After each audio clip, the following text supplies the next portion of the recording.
बॉलिवूडचा king Khan Shahrukh आणि त्याचा लेक आर्यन खान या आर्यन खानला अटक करून प्रसिद्धी झोतात आलेले एनसीबी अधिकारी समीर वानखेडे यांच्या अडचणीत वाढ झाली आहे। कारण आता हेच वानखेडे ईडीच्या रडारवर आलेत। नेमकं प्रकरण काय ते समजून घेणार आहोत या व्हिडिओतून। त्याचं झालं असं की एनसीबीचे झोनल अधिकारी असताना 2021 साली समीर वानखेडेंनी कार्डिलिया क्रूजवर ड्रग्सची पार्टी सुरू असल्याचा दावा करत त्यावर कारवाई केली होती आणि याच प्रकरणात आर्यन खानला अटकही झाली होती। त्यानंतर या प्रकरणात अनेक घडामोडी घडत गेल्या आणि हे प्रकरण संपूर्ण देशभरात चांगलंच गाजलं।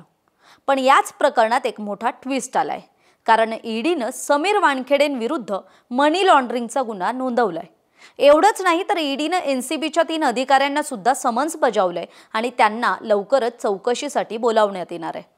तरी याआधी कार्डिलिया क्रूज ड्रग्स केस प्रकरणात सीबीआयनं सुद्धा वानखेडेंविरुद्ध खंडणी आणि भ्रष्टाचाराचा गुन्हा नोंदवलाय। त्यावेळी वानखेडेंनी गुन्हा रद्द करण्यासाठी आणि संभाव्य अटकेची कारवाई टाळण्यासाठी मुंबई हायकोर्टात धाव घेतली होती। तरी आता हे नेमकं प्रकरण काय ते समजून घेऊ। 2 ऑक्टोबर 2021 रोजी कार्डिलिया क्रूजवर रेव पार्टी दरम्यान छापा टाकला होता। तिथं त्यांनी अभिनेता शाहरुख खानचा मुलगा आर्यन खानला बेड्या ठोकल्या होत्या। त्यानंतर आर्यन खान जवळपास 27 दिवस मुंबईतल्या आर्थर रोड तुरुंगात होता। त्यानंतर त्याची जामिनावर सुटकाही झाली आणि पुढे त्याला या प्रकरणात क्लीन चिटही मिळाली। पण कारवाई करणाऱ्या समीर वानखेडेंनी याच प्रकरणात आर्यनला सोडण्यासाठी शाहरुख खानकडून 25 कोटींची खंडणी मागितल्याचा आरोप त्यांच्यावर आहे। या प्रकरणातले साक्षीदार केपी गोसावी आणि त्याचा साथीदार सॅम डिसूजा यांनी शाहरुख खानच्या कुटुंबाकडून आर्यनला मदत करण्यासाठी खंडणी मागितल्याचा आणि त्यातले 50 लाख रुपयांची लाच घेतल्याचा आरोपही करण्यात आलाय।